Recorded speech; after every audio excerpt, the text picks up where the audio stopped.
Hello everyone, I am Surrendal the Awesome, and I'm back, and I'm ready to look at some more r/insane parents. But before I get started, make sure to like, comment, subscribe, and if I can't convince you, perhaps this picture of my cat will convince you. Without further ado, let's get into this. So this first post here says, Insane, am I the a-hole parent post? And this person here says, my husband, 41, and I, 38, have 3 children, 4, 5, and 9. I had a bad relationship with food growing up.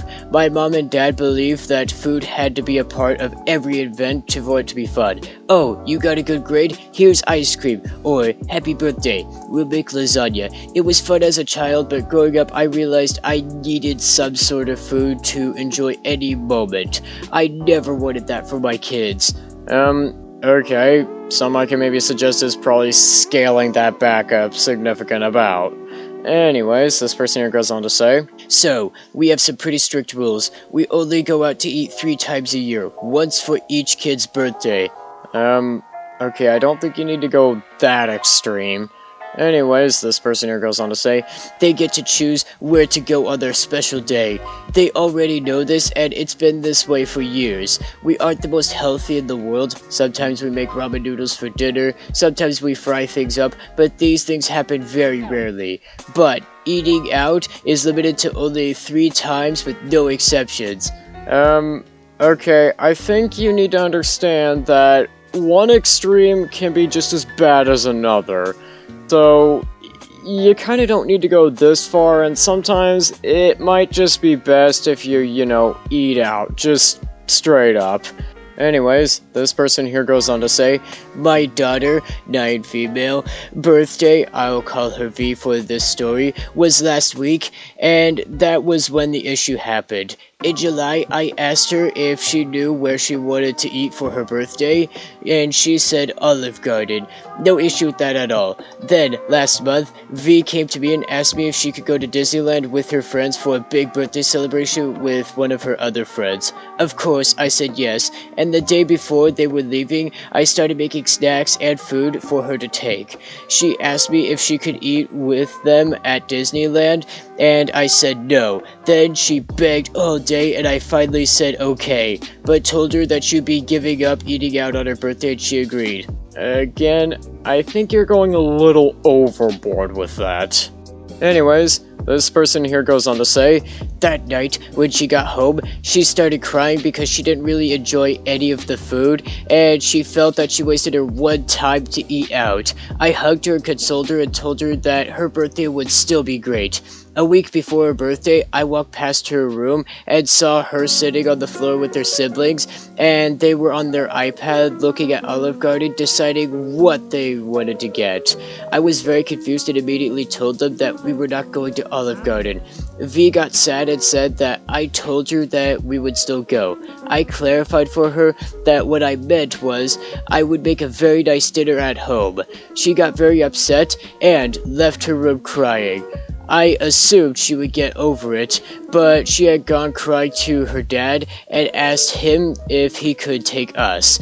He tried to discuss it with me that night, but I shut it down. Okay, something I think you could maybe learn is probably self-control, and maybe, again, scaling it back and not, going with another extreme over one. Anyways, this person here goes on to say, she already knew the consequences of choosing to give up her birthday meal, and she had to live with it. Really? Are you really going to stick with a stupid rule over your daughter's happiness? Anyways, this person here goes on to say, I made a very nice dinner on her birthday, but my husband snuck out earlier that evening to buy breadsticks from Olive Garden for her as a treat. She was very happy, which of course made me happy, but I was honestly furious that he went behind my back. I brought it up later, but he called me an a-hole for putting a stupid rule over our daughter's happiness. I mean, again, he's right.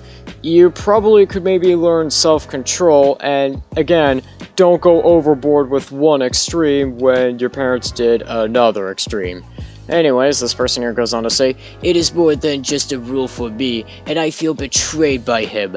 My family don't really side with me, but I think I'm doing the right thing. Am I the a-hole? Yeah, you are the a-hole. I mean, you are going way overboard with a rule over your daughter's happiness. I'm gonna probably give you a 40 out of 50. You maybe could probably learn self-control and maybe to enjoy other things about a special event than just the food. I know it can be hard, but again, maybe learn some self-control. And this next post here says, found on r/crapbomb group say, he'll definitely be no contact as soon as he turns 18 and she'll have no idea why. And this person here says, so, I monitor my 17-year-old's phone? Why? Don't you think you can maybe give him some privacy? I found messages between him and his 18-year-old girlfriend, saying he wishes I wasn't so overbearing, that he can't wait to tell me to F off and block my number when he is an adult. Told her he plans on buying a secret phone with his next paycheck next week. So, I can't go through his phone anymore, making plans to sneak off and have S, which I thought I put a stop to, and mentions of an apartment and how rent and bills will be split will go. So, I scrolled further because I didn't know what apartments they were talking about and payments. I scrolled till I got my answer.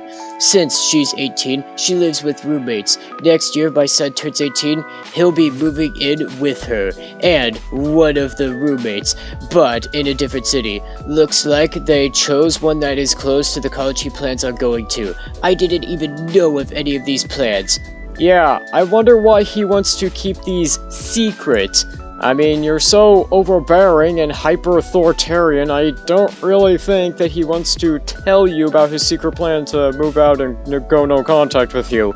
Anyways, this person here goes on to say, I have heard that he basically plans on just disappearing. I don't even know what to say. Here were my rules. No hanging out with girlfriend alone because they were having S, and can only hang out under adult supervision. Curfew at 10 p.m. weekends. What if he has work?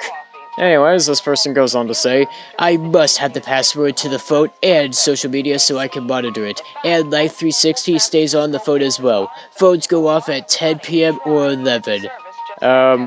Okay, for this one, I'm gonna give this a special out of 50. Yeah, I think you can maybe tone back on the hyper-authoritarianness and maybe don't be so overbearing. And yeah, maybe then your son will actually want to keep a relationship with you afloat. And this next post here says, Father texted me this morning, context, I'm trans. And this person here says, you have destroyed all of our lives and broken, shattered the whole family into pieces. You are to have no more relations with extended family in Pakistan and overseas. Sort out yourself going forward as we are done and dusted here. No more relations with us as it keeps destroying our livelihood. The family does not want to have any more discussion on you and anything of you and nothing to do with you anymore. There is no acceptance of this change to me or the family. Consider me dead forever, and if you don't want to see me anymore, this stops now. Can't bear this heavy loss of the family because the whole family has gone into psychological depression and relation breakdown. Have been flexible just seeing the condition of mom, otherwise it is all ended and buried.